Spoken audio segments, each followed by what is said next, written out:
Selamat malam. Wacana amandemen kelima Undang-Undang Dasar 1945 dengan dalih menghadirkan kembali pokok-pokok haluan negara kembali mencuat setelah kemarin beberapa waktu lalu Presiden Jokowi mengumpulkan pemimpin partai politik koalisi pemerintahan.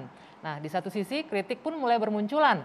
Amandemen Undang-Undang Dasar 1945 dikhawatirkan hanya menjadi pintu masuk bagi kepentingan elit kekuasaan. Dan salah satunya ini adalah untuk utak-atik masa jabatan presiden. Lalu seberapa penting amandemen dilakukan di tengah negeri saat ini sedang bergelut dengan pandemi, dan juga benarkah amandemen ini nantinya akan bertujuan memuluskan perpanjangan masa jabatan presiden?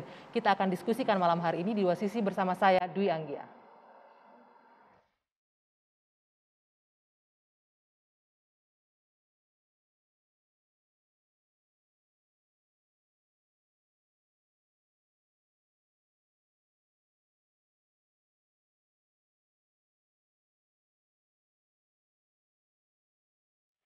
Tidak ada urgensinya kita mengamandemen Undang-Undang Dasar 1945 karena memang konstitusi itu tujuannya untuk jangka panjang bangsa, itu bukan untuk jangka pendek mengkekalkan begitu dia melanggengkan kekuasaan semata.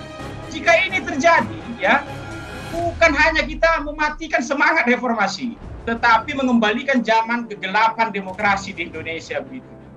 Yang diinginkan oleh PDI Perjuangan hanyalah amandemen terbatas untuk menghadirkan apa yang oleh konstitusi kita sebelum perubahan disebut dengan garis-garis besar daripada haluan negara. Luar itu bukanlah agenda PDI Perjuangan.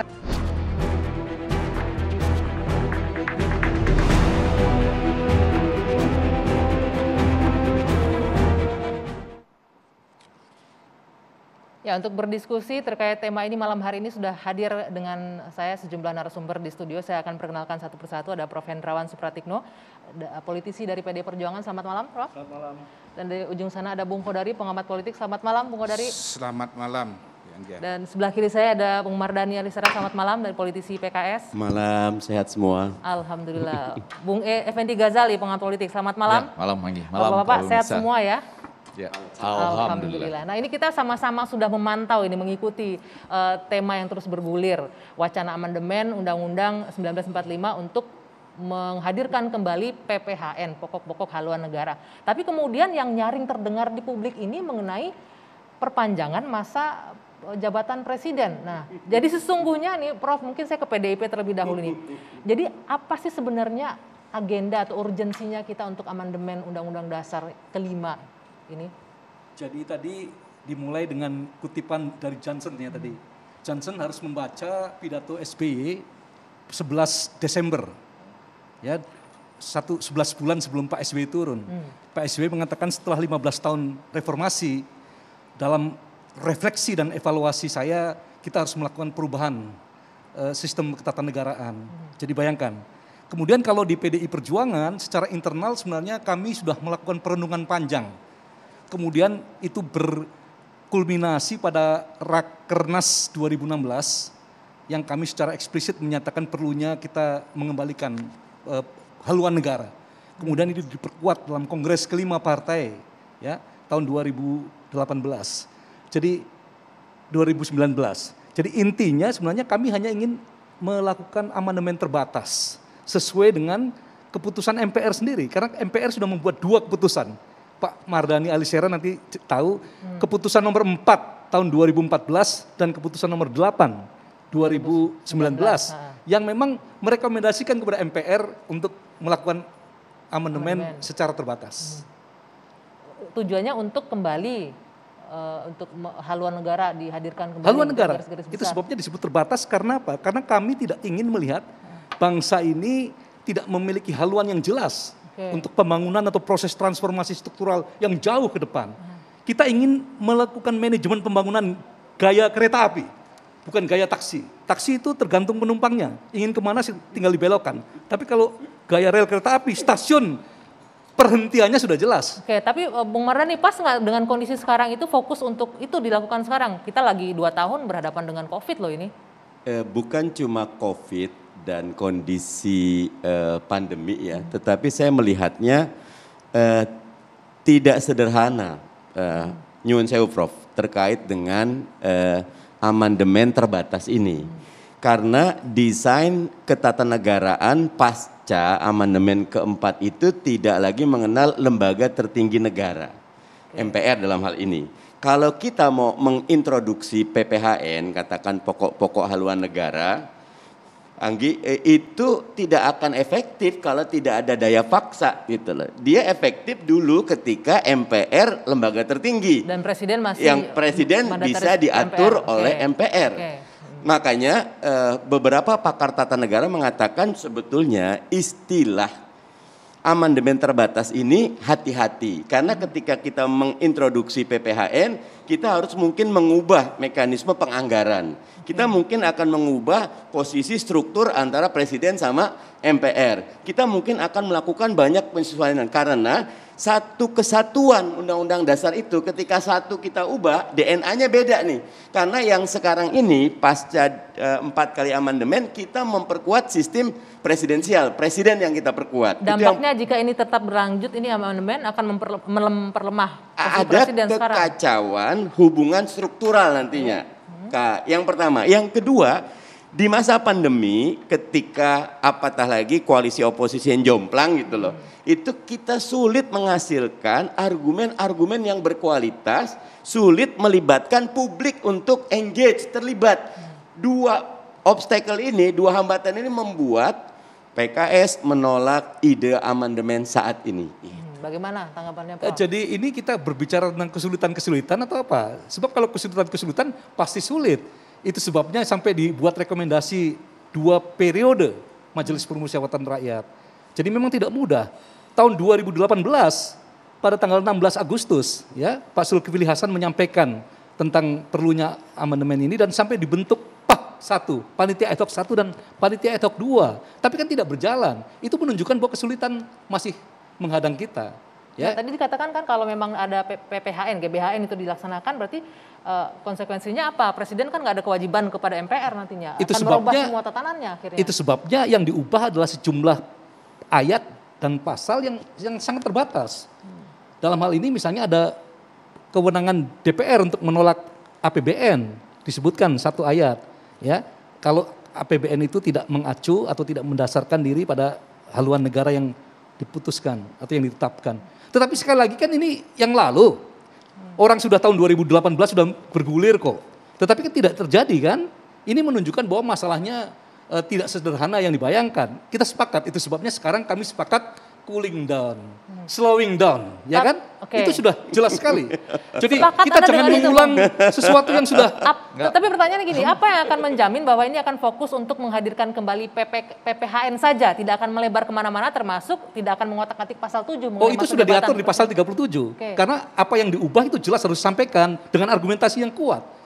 Bahkan nanti ada pandangan fraksi-fraksi sekaligus juga panitia ad hoc yang akan menilai ya dan mengusulkan rancangan keputusannya, jadi prosesnya panjang. Tapi kan begini ya, Bung Ege juga boleh kita sedikit review omongannya Bung Mardhani bahwa dengan kondisi di parlemen yang jomplang, jadi apapun partai koalisi pemerintahan bisa membuat apapun yang sesuai kepentingan mereka kalau nantinya. gerakannya walaupun disebut slowing down tapi pasti gitu. Jadi Slow but slowing down sure, tapi ya. pasti. Nah pastinya ini ke arah mana?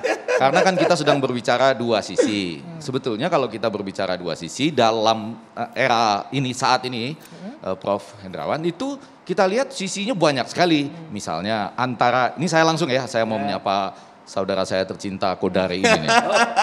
Ini yang setuju dengan tiga periode ini di sini. Yang saya mau sampaikan ini saudara saya paling tercinta, negeri setengah demokrasi.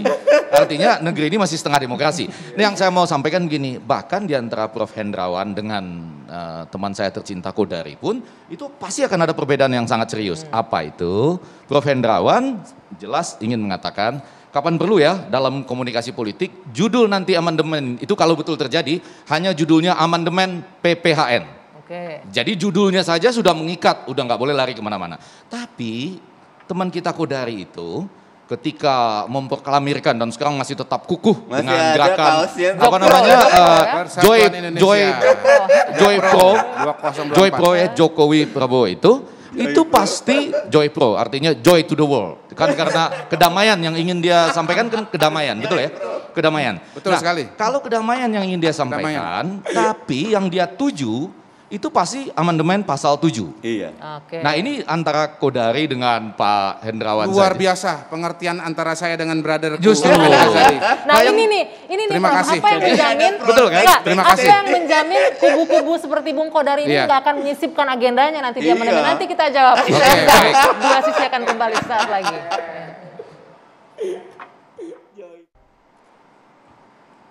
Ya, kita lanjutkan kembali dua sisi. Nah, ini boleh dijawab nih Bung Kodari. Iya. Ini kekhawatiran ya, apa yang bisa jamin suara-suara seperti Bung Kodari ini yang mengusung 3 periode ini nggak akan masuk dalam agenda amandemen nantinya nih. Iya. Sekarang paling kencang suaranya. Terserahnya MPR. Kan melakukan perubahan undang-undang dasar ini wilayahnya MPR. Siapa MPR? Pertama anggota DPR, yang kedua anggota DPD.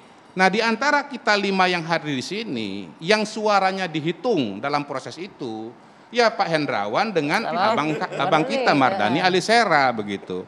Soal apakah kemudian Pak Hendrawan gitu ya, kemudian Pak Mardani misalnya begitu, itu kemudian mengusung agenda saya bilang alhamdulillahirabbil alamin. Yang jelas nggak mungkin Bung Mardani. Kalau selama ini partai politik selalu dikatakan menunggangi rakyat, inilah saatnya rakyat menunggangi partai politik begitu. Dan alangkah luar biasanya kalau agenda Jokpro 2024 itu diusung oleh Partai Keadilan Sejahtera. Nah itu dia, itu luar ini biasa. yang Bukan luar biasa Iya, itu. iya. Saya bukan khawatir tentang itu, tapi saya khawatir tentang prosesnya. Maksud saya begini, Kodari harus dihargai. Kita punya kebebasan berpendapat dan nggak boleh sampai ada yang bilang dia harus ditahan polisi segala macam, nggak boleh itu. Tetapi yang mau saya tanyakan gini, kan sudah jelas nih Pak Hendrawan menjelaskan tadi posisi bahwa tidak akan sampai ke sana. Terus kalau boleh saya bertanya, ini jangan-jangan seluruh pemirsa pengen mendengar jawaban dari Kodari ini. Pada waktu Pak Kodari, teman saya tercinta, pernah ketemu Pak Jokowi, atau sudah pernah lah ya, ketika gerakan ini diusung, gerakan pro Joy Pro atau Jokpro ini diusung, kan Pak Jokowi mengatakan tidak. Iya. Nah, sekarang apakah ketika teman kita Kodari mengusung ini terus, dia yakin pada suatu saat nanti Pak Jokowi kemudian bisa berubah ketika MPR memberi pintu ruang itu. untuk amandemen? Nah, itu Kan pertanyaan yang ditunggu-tunggu oleh. Ruangnya kan adalah ruang konstitusi. Ya, siap. Kalau misalnya nanti Pak Hendrawan saya tukar deh. Bang Mardani dan kawan-kawan mengubah masa jabatan presiden menjadi 3 periode, maka siapapun yang memenuhi kualifikasi bisa maju. Nah, termasuk misalnya Pak SBY, termasuk misalnya Bu Mega baru sekali ya, gitu ya.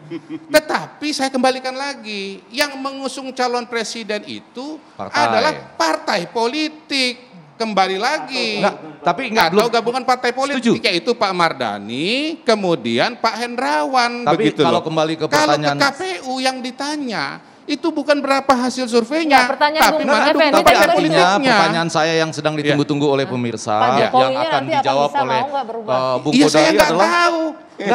Sebagai yang mengusung kan Anda berkomunikasi dengan Saya Pak kan cuma Jokowi. menyampaikan saja, tugas saya mendakwahkan, dan saya nggak pernah dakwah ke sini. Dakwah saya kepada masyarakat. Kalau gitu itu loh, saya setuju dan dukung 100%. Cuma maksud saya, apakah dalam pemikiran seorang Kodari yang sedang menggelorakan Jokowi Prabowo ini, kalau nanti dibuka ruangnya masuk ke amandemen pasal 7, karena tanpa itu tidak bisa. Iya, betul. Lalu Pak Jokowi yang sekarang mengatakan saya tidak mau, berubah jadi mau kemudian akan berubah jadi mau. Karena kalau tidak, nggak ada gunanya gerakan Jokowi Prabowo. Nggak apa-apa. Yang tugas saya itu menyampaikan gagasan seperti bagaimana dulu Bang Mardani Alisera menyampaikan gagasan di mana-mana tempat. Tahun 2019 itu ganti presiden. Sekarang giliran saya mengeluarkan gagasan 2024 pilih Jokowi Prabowo. Soal apakah saya diikuti oleh tidak partai politik, saya nggak tahu. Saya nggak tahu, bukan saya pada wilayah saya gitu. Yang penting nyaring dulu bunyinya saya gitu atau ya. tidak, saya nggak tahu. Nama gerakannya jadi keliru. Kenapa? Gerakannya jadi harusnya gerakan 3 periode. Oh, nggak bisa. Kalau sekarang namanya gerakan. Gini, karena gagasannya yang disampaikan oleh kami ya, saya apa tidak, itu adalah menghilangkan polarisasi ekstrim dengan cara menggabungkan Jokowi dan Prabowo. Jadi Pak Prabowo-nya sudah ada di sana, begitu loh. Dan Pak Jokowi harus mau. Kebetulan. Dan Pak Jokowi harus mau. Dan kebetulan bahwa Jokowi dan Prabowo itu untuk Jokowinya harus ada amandemen dulu 3 periode. Tapi soal 3 periode ini amandemen dilakukan atau tidak terserah Pak Mardhani, terserah Pak Hendrawan, begitu loh. Saya mandang. Bung Mardhani gini, tadi Anda sudah menyinggung kekuatan di dalam MPR itu yang ada DPR di dalamnya itu kan sekarang dikuasai oleh partai koalisi pemerintah nih. Pasti kemungkinan besar arahnya ini bisa akan terjadi ke situ dong. Kalau pasal 37 ini kan gini, diajukan oleh sepertiga anggota MPR. Nah teman-teman nih karena PAN sudah masuk, tinggal butuh 3 aja anggota DPD. Itu udah lolos sepertiga. Nanti 2/3 hadir. Dari 2/3 hadir 50% plus satunya harus setuju. Ini bukan angka yang sulit gitu loh. Sehingga kemungkinan bola ini jadi liar dan kemungkinan ini membuka kotak Pandora. Kayak kan bukan cuma kalau Kodari katakan ekstra parlementer, tetapi yang di dalam parlemen teman-teman DPD punya kepentingan juga ingin bicameral yang lebih pasti sehingga ketika pintu ini dibuka siapapun akan berusaha maka akan demikian banyak nah mumpung DPD disebut komplikasinya gitu. Mumpung Dan DPD itu disebut. sangat berbahaya di masa ketika tadi pandemi kita tidak bisa argumentasi yang dalam, kemudian koalisi oposisinya jomplang. Gini, coba kita berbahaya. Kita dingin. Kita bicara amandemen, kita bukan bicara soal yang lain. Memang pada saat dilakukan amandemen tahun 99 sampai 2002 yang 4 kali itu terjadi perubahan-perubahan dalam beberapa aspek yang kemudian kita laksanakan. Nah, saya pribadi kalau ditanya pada hari ini perlu nggak adanya evaluasi? Sebetulnya ada. Dan buat saya yang paling menonjol itu sebetulnya salah satunya adalah soal eksistensi DPD, begitu loh. Kita ini kan amandemennya ini, Undang-Undang Dasar ini, kalau kita lihat itu kayak lihat Undang-Undang Amerika Serikat, Undang-Undang Dasar Amerika Serikat begitu. Jadi dulu kita punya MPR ya, kemudian ada DPR, ada utusan daerah, ada utusan golongan. Dibuatlah kemudian Dewan Perwakilan Daerah dengan wewenang yang sangat berbeda dengan DPR. Nah, masalahnya anggaran DPD itu setiap tahun itu nggak kecil. Coba berapa anggarannya Pak, setahu Bapak? 1, sekian triliun begitu. Sekarang dengan anggaran 1, sekian triliun setiap tahun, DPD bisa apa sih? Saya balik nanya, apa sih bisa yang dikerjakan oleh DPD gitu? Saran, masukan gitu loh. Jadi berarti memang DPD ini pilihannya cuma 2, kalau nggak diperkuat, dihilangkan sama sekali begitu loh. Itu hal lain tidak kita bahas dulu. Kita kan bicara amandemen gitu loh. Tapi balik lagi nih, karena fokus kita ini soal masa jabatan ini yang khawatir ditunggangi, disusupi masuk ke dalam amandemen ini. Jadi yang menarik adalah gini. Gini, kalau soal nama disusupin itu sebetulnya itu relatif ya. Karena balik lagi seperti dikatakan oleh Pak Mardhani. Ini tiap kelompok ini punya agendanya sendiri-sendiri. Kalau Kodari tidak menyusupi kok, ini terang-terangan kok. Ya, bagus begini. Ada yang nyusup dari dalam, ada yang nyusup dari luar. Saya dari luar. Saya nggak nganggap ini nyusup dari dalam. Iya. Saya sebentar ya. Dan mohon maaf ya, 3 orang yang bisa melengkapi syarat supaya bisa amandemen itu, ya, itu 50% plus 1 itu kan belum tentu juga datang dari DPD, bisa saja datang dari PKS. Bisa 3, bisa 1 dari dalam. Iya, kita nggak tapi tahu. Saya sedikit aja. Tapi saya senang Kodari kan tidak menyusup-nyusupi, dia terang-terangan dari awal. Nah cuma begini, yang perlu kita catat dengan pelan-pelan dan tenang adalah kalau dia masuk ke pasal 7 itu bukan amandemen terhadap Undang-Undang Dasar atau konstitusi, tapi itu amandemen terhadap amandemen. Hati-hati loh. Amandemen terhadap amandemen. Karena itu dulu di amandemen pada 14 sampai 21 Oktober 1999. Soal masa jabatan itu ya. Dengan menambah 10 kata dalam jabatan yang sama hanya untuk 1 kali masa jabatan. Nah pertanyaan saya, supaya agak tajam yang ini, izin ya Prof. Hendrawan, cuma yang ini aja supaya agak tajam. Kalau amandemen ini terhadap amandemen itu dilakukan, lalu bunyi pasalnya seperti apa? Itu menjadi menarik loh, orang kurang berpikir, hanya berpikir PPHN. Tapi coba, kalau pasal... Kira-kira kalau menurut Anda akan seperti apa? Enggak kan bisa, coba bagaimana? Kan bunyinya kan begini, sesudah hati-hati, ini amandemen terhadap amandemen. Ini amandemen pertama justru 1999. Bunyinya sesudah di amandemen, Presiden dan Wakil Presiden memegang jabatan, nya dihilangkan, karena itu bukan jabatan mereka, jabatan negara itu. selama 5 tahun dan sesudahnya dapat dipilih kembali dalam jabatan yang sama hanya untuk 1 kali masa jabatan. Nanti kalau di amandemen bunyinya gimana? Saya usul Ya. dari 1 kali masa jabatan menjadi 2 kali masa jabatan lagi. Itu aja, gampang. Gampang kan? Tapi begini poinnya, kalau soal amandemen terhadap Orang belum pernah membayangkan akibatnya. amandemen terhadap amandemen itu bukan sesuatu yang asing. Enggak. Di dunia ini ada 2 jenis perubahan terhadap undang-undang dasar. Pertama itu renewal, jadi dibikin baru betul. Ya. Ya, seperti negara-negara Eropa kontinental. Yang kedua negara-negara Anglo-Saxon, amandemen. Undang-undangnya masih ada tapi kemudian diubah. Amerika Serikat sendiri pernah kok melakukan perubahan terhadap perubahan, amandemen terhadap amandemen. 21 Artinya membatalkan mengenai minuman keras, dimunculin, dilarang. Habis itu kemudian diperbolehkan. Itu amandemen Jadi 21 membatalkan amandemen 18. Dia Saya justru mau menajamkan apa yang disampaikan Kodari dan behind the line-nya menunjukkan peluang amandemen pasal 7 itu terbuka. Karena fakta yang sekarang, kalau tadi Prof. Ege udah mengatakan, Bang Mardhani, yang nggak boleh di amandemen itu cuman bentuk negara negara saja. saja. Betul, ya. Iya, Makanya betul kan? saya ingin Negara menajamkan. boleh. Saya ingin menajamkan tadi saya bilang. Pak Jokowi itu udah 2 periode ya. Udah 2 periode agak lucu. Orang kalau udah 2 periode tidak membuat koalisi super gemuk. Harusnya dia lebih kezankan kabinet. Artinya ya udah saya tinggal betul-betul bekerja yang Fokus profesional kerjanya, untuk rakyat, tidak mau berhutang lagi kepada berbagai nggak partai. boleh begitu. Pak SBY Jadi juga pertanyaan ada waktu apa nih 2 dengan- kali periode Iya. besar. Pertanyaannya ada Logikanya apa nih ya, itu dengan Jadi menguatkan orang menggemukkan berpikir koalisi? demikian. Yang kedua, beberapa kelompok pendukung Pak Jokowi itu tidak dibubarkan. Dalam beberapa hari ini saya ditanya, ada Jokman atau apa gitu, pengen perpanjangan 2 atau 3 tahun. Nah buat saya mestinya ketika sudah di akhir, udah semua pendukung saya bubar.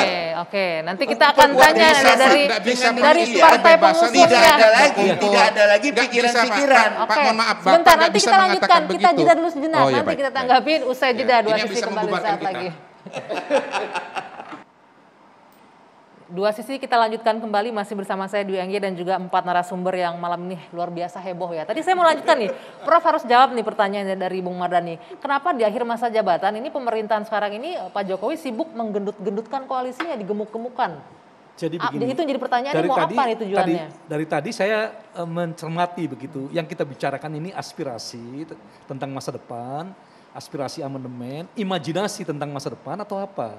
Sebab kalau sebagai anggota Dewan dan anggota MPR, patokan saya kan ini tata tertib MPR yang mengatur proses amandemen.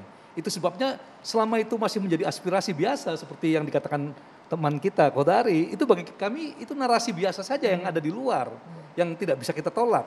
Tetapi kalau mereka serius, pasti mereka akan melakukan lobby ke partai-partai politik, ke kelompok DPD dan seterusnya. Dan mereka pasti akan datang dengan usulan yang jelas, yang diatur di dalam tata tertib pasal 102 sampai 109. Jadi itu Enggi. Kalau soal tadi, soal Koalisi gemuk di akhir masa koalisi gemuk jabatan. dan seterusnya begini.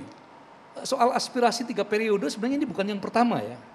Pada tahun 2009-2010 ya teman-teman dari Partai Demokrat mewacanakan kemungkinan Pak SBY 3 periode dan didukung oleh teman-teman dari PKS. Saat itu Ruhut Sitompul vokal sekali. PKS Saat juga itu nanti Ruhut dicek Sitompul ya. masih di Ingat saya Demokrat menolak. ya. Kemudian pada satu titik Marzuki Ali secara tegas mengatakan bahwa kita hentikan ya keributan soal masa jabatan presiden ini. Jadi bukan yang pertama kali ini.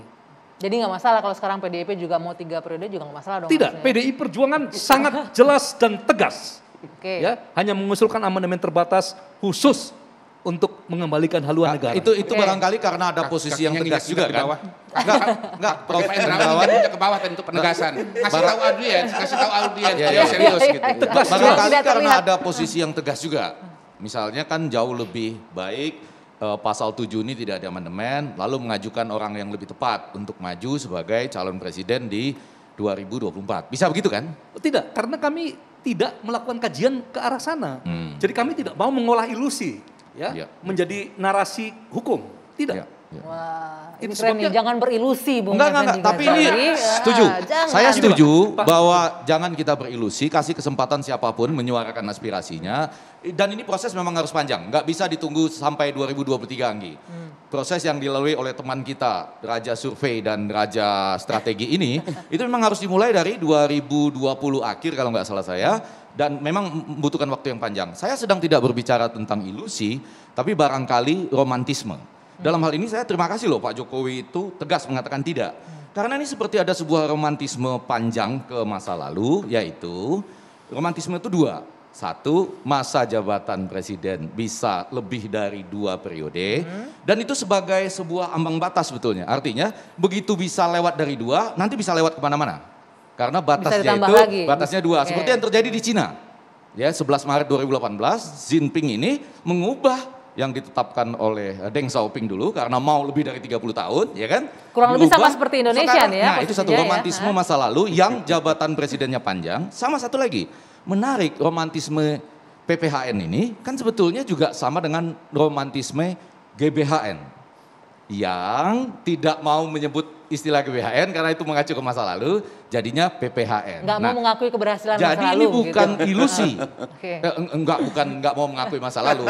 Penting, tapi ini bukan ilusi. Ada sebuah romantisme karena itu harus dibatasi. Misalnya, kalaupun nanti masuk ke amandemen, harus betul-betul mengatakan ini judulnya adalah amandemen PPHN. Dan tidak dari sekarang misalnya melebar kemana-mana. Walaupun tujuannya, tadi ada tujuan yang sangat bagus. Tapi ini di Bung Kamerau Effendi. tadi misalnya ya, itu benar apa tidak gitu. Nah ini ya Bung Effendi, tadi kan Jadi Prof juga udah sebenarnya kalau menyinggung. di dalam kewenangan MPR sebelumnya, itu garis-garis besar haluan negara tulisannya kecil loh Bung Effendi. Iya, iya.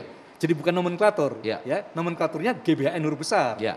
Jadi tetap garis-garis besar haluan negara tidak ada masalah. Ya. Nanti nomenklaturnya pokok-pokok haluan negara tidak ada Itu yang masalah. dikasih garis besar. Ya, jadi artinya G-nya kan G kecil di Iya, iya. Undang-Undang Dasar sebelum Jadi kita amandemen. mengubah G kecil menjadi P besar gitu ya. Bisa. Jadi tetap- tapi intinya yang kami ingin sampaikan, kami melakukan ini melalui kajian yang serius. Bahkan diangkat dalam satu rakernas dan satu kongres. Jadi tidak ujuk-ujuk masa jabatan ditambah. Enggak. Itu sebabnya kami menilai itu sebagai aspirasi dari satu teman kita yang melakukan edukasi publik. Sebenarnya yang dilakukan Pak Ahok hari ini kan Edukasi edukasi publik, publik. Penyadaran dengan berbagai argumentasi yang disampaikan ya. Oke. Kalau saya tidak setuju, Prof. Yang dilakukan bukan edukasi publik karena justru ketika diajukan Pak Jokowi dengan Pak Prabowo, sekarang saja sudah Pak Jokowi dan Pak Prabowo udah bersatu sebetulnya. Dan faktanya kita tidak melambung juga gitu, masih berat juga segala macamnya. Jadi tetap presiden jabatan harus dibatasi. 2 periode cukup karena kita belajar dari sejarah. Itu juga edukasi publik loh. Iya, Ya, karena jadi kita belajar oke. dari sejarah betapa nafsu serakah selalu ingin lebih. Padahal banyak kok pemimpin yang sama atau bahkan lebih baik dari 2 tokoh ini. Biarkan rakyat yang memutuskan. Nah, Nah, itu betul. kesalahannya Enggak. Bang Mardhani. Karena Bang Mardhani itu tidak belum berhasil menangkap apa yang saya sampaikan. Salah saya lah, bukan salah beliau.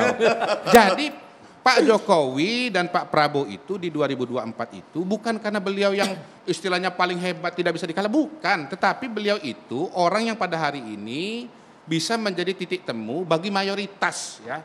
Mayoritas masyarakat, mayoritas elit, sedemikian rupa sehingga kalau Pak Jokowi dan Pak Prabowo bergabung di tahun 2024, maka kemungkinan besar akan didukung oleh mayoritas masyarakat dan mayoritas partai politik sedemikian rupa sehingga nanti Jokowi Prabowo 2024 itu melawan kotak kosong dan pada saat itu tensi politik akan sangat-sangat turun sehingga polarisasi ekstrim itu berhasil Tunggu, saya ingin bertanya dipinggirkan. itu suara masyarakat yang mana Bung Kodari? Yang Loh, ya, mengusung hasil Jokowi, survei Prabowo. hasil survei itu sampai sekarang kalau ada Pak Jokowi nomor 1 ya. Pemilu 2014 ya yang milih Pak Jokowi banyak sekali. Pemilih tahun 2014-2019 milih Pak Prabowo banyak sekali. Banyak juga yang kecewa karena Pak Prabowo akhirnya masuk ke Iya kan kita pemerintahan. bicara pemilu, kan ukurannya kan pemilu, bukan yang lain-lain loh ya. Ya, Kita tapi kan kan harus itu punya sangat cair sekali kriteria. kan, Hah? dukungan itu sampai sekarang kan sangat cair sekali, belum tentu juga akan Iya, masuk. tetapi persoalan yang saya antisipasi ini bukan sekarang, tapi tahun 2024 itu ya akumulasi semua proses ini. Kalau bukan Jokowi Prabowo nanti akan bertarung antara calon yang kemudian menjadi ya konflik yang ekstrim dan menjadi from voting to violence, dari pemilu menjadi kekerasan begitu. Itu tesis saya, Makanya tadi saya tesis menyebutnya saya ini sampaikan ke banyak orang, bisa berhasil, bisa gagal. Beda-beda. Saya belajar keyakinan pada hari ini, terus terang ilham saya adalah Pak Mardhani. Balik lagi tahun 2019, bedanya adalah beliau waktu itu gagal. Saya bisa berhasil, bisa gagal.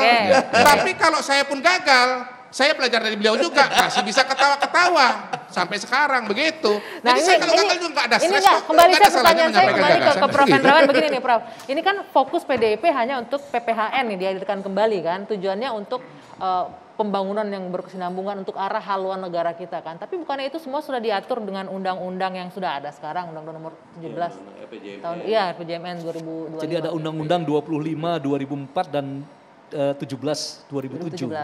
Ya. Tetapi kami melihat undang-undang ini sangat teknokratis. Ya. Sementara haluan negara ini mencakup semua lembaga-lembaga negara. Tidak hanya untuk mengarahkan pemerintah saja, itu loh. Jadi itu sebabnya kami merasa bahwa haluan seperti ini sangat dibutuhkan agar tadi pola pembangunan kita dan usaha kita melakukan transformasi struktural berkelanjutan bisa konsisten. Sekarang jadi, berarti nggak bisa berjalan dengan baik ya? Angie, kalau kita berbicara jangka panjang pasti dua kata kunci. Yang pertama konsistensi dan yang kedua transformasi. Ya, nah ini hanya dimungkinkan kalau kita memiliki haluan negara yang jangka panjang. Enggak, artinya sekarang itu tidak konsisten dan tidak berjalan dengan baik. Buktinya, kalau harus dipaksakan juga ada PPHN, harus diperkuat dengan PPHN. Buktinya egoisme sektoral berkembang luar biasa, ya kemudian nomenklatur pembangunan berubah-ubah. Tapi kalau itu diperpanjang, nanti kita jadi meragukan kepemimpinan dari presiden jadinya. Jangan, karena apa? Karena presiden yang hebat itu adalah presiden yang apalagi rombongannya udah besar. Gitu jadi dia makin mampu. Enggak, jangan ke sana. Karena kalau begitu dia makin mampu. Karena rombongannya besar, dukungan di parlemen juga besar, harusnya dia makin mampu mengatasi ego sektoral atau apapun itu. Gitu. Tanpa perlu kalau ada desakan PPHN. untuk amandemen karena itu, berarti wah ini kepemimpinan nggak berhasil. Walaupun sudah didukung oleh tim yang besar, begitu, koalisi yang besar gitu. Jangan ke sana masuk alasannya kalau menurut saya. Tapi bahwa bangsa kita membutuhkan tips nih kalau bangsa kita membutuhkan PPHN, tidak berhasil untuk mengatasi PPHN yang ingin saya sampaikan. Membutuhkan PPHN karena misalnya pembangunan undang-undang pembangunan jangka menengah dan jangka panjangnya belum terlalu berhasil. Ya, belum begitu berhasil lalu dijelaskan dengan alasan itu. Saya setuju itu kalau untuk itu. Karena kan pada kenyataan pada hari-hari ini ada bukti-bukti keberhasilan kan. Misalnya jumlah vaksin kita sudah hampir 100 juta. Kemudian pengukuran tracing sudah sampai 6,5%. Bor rumah sakit sudah 33%. Misalnya itu kan bukti keberhasilan. Jangan dipakai itu maksud saya. Iya, jadi begini. Ini yang contoh yang sering disampaikan ya, pada zaman Pak SBY misalnya, program payungnya itu MP3EI, ya. Terus kemudian berubah lagi menjadi Nawacita. Nanti apa ada jaminan kalau nanti ada presiden berikutnya, ya misalnya. Kalau itu setuju. Misalnya kalau itu presiden setuju. kali ini memutuskan menyampaikan dalam pidato kenegaraan rencana pindah ibu kota, ya kan harus menjadi kesepakatan kolektif. Lalu terpilih salah satu gubernur, dia nggak mau pindah ibu kota misalnya gitu makanya, ya. Makanya kalau begitu kalau begitu malah makin nyambung itu. Nggak, makin menyambung bahwa harus diperpanjang agar itu bisa dijalankan begitu kan. Terima kasih. Kita lanjutkan. Ini usai jeda nanti Prof. Kita saat lagi di dua sisi. Ini kepentingan bangsa dan kepentingan. Ya, kita lanjutkan kembali. Nah, Bung Kodari tadi nih, akhirnya kan agak nyambung nih dari yang disampaikan Prof. Hendrawan dengan tujuannya Bung Kodari ini untuk 3 periode masa presiden. Ya, memang jangankan amandemen ya, yang namanya kebijakan publik itu ya pasti ada banyak pihak dengan berbagai macam pemikiran ya. Dan amandemen dengan berbagai macam agenda itu juga terjadi sebelumnya. Kalau kita ingat, ya kalau kita runtut nih ya, kalau kita bicara amandemen, salah satu isu terbesar dan terpenting tahun 99 itu adalah soal bentuk negara. Ya, apakah tetap negara kesatuan atau bahkan menjadi federal begitu. Ujungnya kemudian yang dominan kan tetap negara kesatuan tetapi dengan konsep otonomi daerah begitu. Nah, konsep otonomi daerah ini pada implementasinya pada hari ini juga menurut saya ya banyak menjadi perdebatan, apa memang mau seperti ini misalnya begitu. Kan ada pemikiran bahwa misalnya gubernur itu tidak dipilih tetapi ditunjuk oleh presiden. Karena dalam peraturan perundang-undangan kita ditulis bahwa gubernur itu adalah perpanjangan tangan pemerintah pusat misalnya begitu. Jadi ya jangan dipilih begitu. Pada hari ini kita punya pemerintahan di tingkat pusat dengan di provinsi dengan di kabupaten kota itu bisa warna-warni. Di atas merah, di tengah itu warnanya kuning, di bawahnya lagi biru misalnya begitu. Dan menurut saya itu adalah cerminan bahwa memang ketika kita bicara amandemen sesungguhnya kita tidak bisa bicara mengenai ambisi atau ide tunggal begitu loh. Tetapi ya gagasan, ide-ide yang dinamis sekali begitu ya, yang saking dinamisnya itu seperti memilih calon wakil gubernur atau calon wakil presiden yang sudah direncanakan dari awal bisa tertukar dengan yang lain begitu. Ya supaya paham ya, contohnya balik lagi Bang Mardhani dulu direncanakan oleh PKS menjadi calon wakil gubernur DKI Jakarta, tapi kemudian ganti atau wakil presiden. Ya, Pak Mahfud MD udah standby yang jadi malah Pak Maruf Amin. Begitu. Contohnya begitu lah. Kenapa beliau tergeser?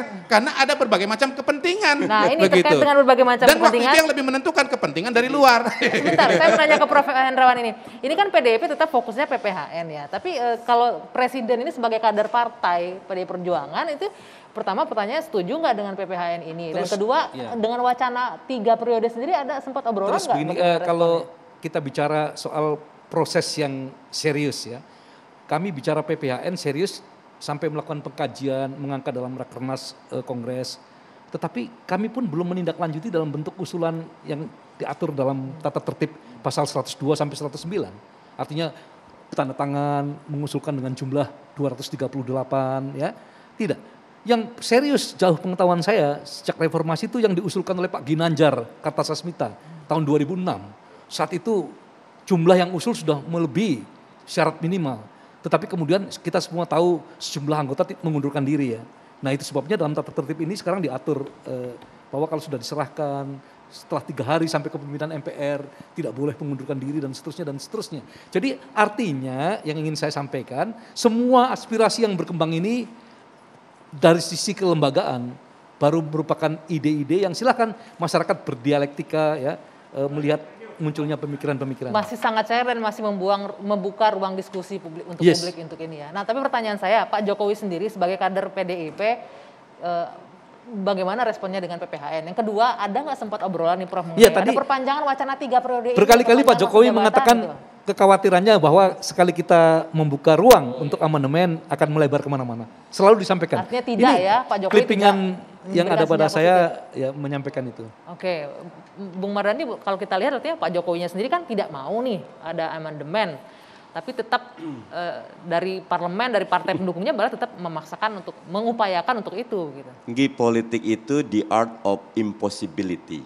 Peluang seni ketidakmungkinan. Yang tidak mungkin di politik itu bisa jadi sangat mungkin ya. Contohnya waktu masih jadi wali kota Solo sampai H-4 untuk pendaftaran DKI Pak Jokowi mengatakan saya tidak ada rencana. Tapi ketika diperintahkan partai, jadi nanti ketika gelombang di sekelilingnya itu ternyata 3 periode besar, sangat mungkin. Nah sehingga yang harus tegas dikatakan sekarang ini adalah publik dengan kondisi koalisi oposisi yang sangat jomplang, dengan kita reading behind the text itu loh. Kemarin konsolidasi, wajar sih konsolidasi parlemen, non parlemen itu loh. Kemudian tetapi koalisi gendutnya jalan, kemudian tadi Prof. Kodari sudah mengatakan ibu kota negara itu kan nggak mungkin selesai sekarang, jadi perlu dikawal. Textingnya, behind the line-nya, niat-niat ataupun tanda-tanda, clue-cluenya untuk bisa 3 periode bagi mereka yang membaca bisa kelihatan. Dan itu berbahaya. PKS tegas mengatakan periode cuma 2 buat presiden karena kita belajar dari sejarah. Tirani itu kian membesar ketika kita membiarkan ada nafsu berkembang. Begitu Nggih? Itu, jadi jelas sebenarnya Prof. Kalau PKS melihatnya ini mulai dari koalisi gemuk, ada rencana untuk pemindahan ibu kota dilanjutkan dan masuk dari pintu amandemen. Itu kan sebenarnya logika yang dibangun ya dari perspektif tertentu. Tapi saya harap ini bukan seudon loh. Ya. Sebab kalau seudon nanti seul khotimah. Ya, ini yang PKS, itu yang sebabnya, PDI yang mana ini? Makanya. Sama PDI segala Dia macam pakai yang mana? peci Oh, iya, iya. PDIP, PKS. Enggak, bukan Prof. Hendrawan. Saya Maksud bantu beliau saya. dikit, saya bantu beliau dikit.